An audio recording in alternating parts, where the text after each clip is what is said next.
Hello, my friend, Pastor Curt here, and I got a question for you. What does it really mean? From the Bible, to be kind. After all, 1 Corinthians 13 tells us that love is kind. But what does that actually mean?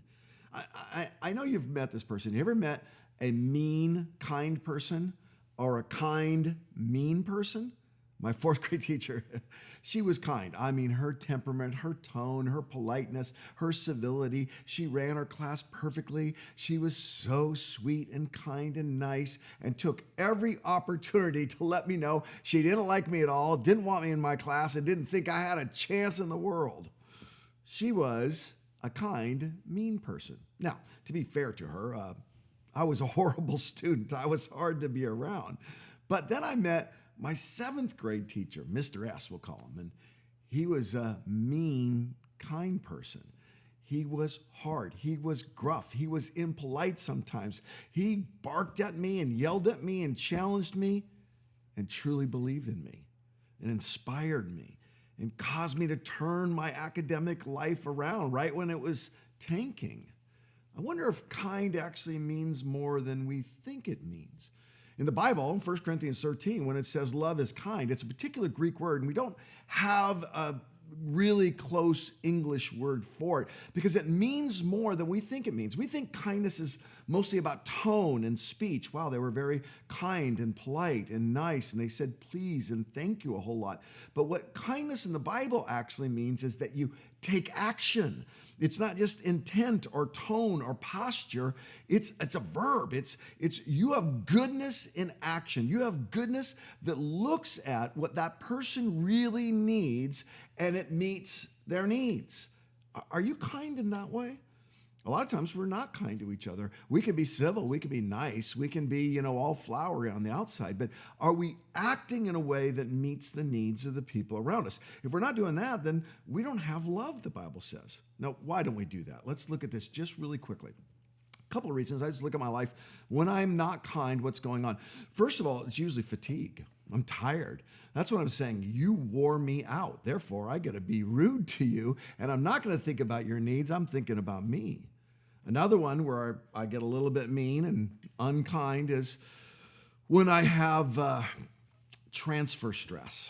So what happens is I experience something stressful here and I take it out over there. That's what I'm saying. You're an easy target. So not only am I tired, but I hold all of it in and I take it out on you because, you're an easier target to take it out on. And there's a third reason that I get mean. And sometimes it's just unfairness. I feel like I haven't been treated well, and so it gives me permission to treat you poorly. So whether it's physical or emotional fatigue or transfer stress or unfairness, how do we get out of this mode and actually act in a way that's loving and kind? Well, there's only one way. There's only one way to do it. You have to experience kindness. You have to experience love. We only act kind out of kindness. Think about this. Do you have a coworker that's always encouraging you and promoting you in front of your other coworkers? How do you treat that person? You probably treat them pretty well, don't you? Or the spouse that writes you that note, or does the dishes, or plays with the kids right when you needed a break. How do you treat that spouse? Well, you give them a hug and a kiss and you love them and you're grateful for them. Or that friend that just knows exactly when you need a piece of cheesecake that's off your diet, but you had a day and you need that cheesecake. Those are acts of kindness that lead you to act kind. Here's the problem, though. All of those people will disappoint us. They'll never always act kind. Our spouses disappoint us, and our coworkers disappoint us, and our roommates disappoint us. Even our dog disappoints us. So then how can we act in kindness? Well, ultimately, it has to be because you experience the love and kindness of Christ. You will be as kind as your belief that God has been kind to you. Think about our definition now. Acted according to your real needs, met your real needs. How did Jesus do that? He came from heaven. He walked this earth. He suffered and died on the cross. And he killed death. for you so that you could have eternity with him. As you steep in that, as you meditate on that, as you embrace that, as you feel the kindness of your God dying for you, you'll be able to be kind even to people that disappoint you.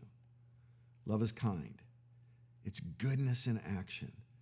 And it all starts with the goodness in action of God to you.